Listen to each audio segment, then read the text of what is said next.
ইফতার তো অনেক দেরি, এক ঢোক পানি খাই না, তোর না গলা শুকায় গেছে? গলা তো শুকায় গেছে, আমি তো রোজায়। আরে এক ঢোক পানি খেলে কিছু হয় না। अच्छा আমি জানি পানি খালি রোজা ভাঙি যায়। হ্যাঁ, আমার তো হাদিস তুই বেশি জানিস, খেলে এক ঢোক। পানি কি খাবো? আরে খা, কিচ্ছু হয় না, কিচ্ছু হয় না।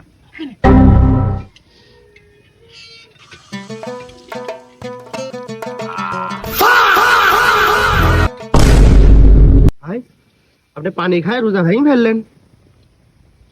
আরে তুইও পানি খাই নে, কিচ্ছু হয় না। এক ঢোক পানি খেলে কিচ্ছু হয় না। এই, পানি খেলে রোজা ভেঙে যায় না? আরে তুই আমার থেকে বেশি হাদিস জানিস, খাই নে, কিচ্ছু হয় না।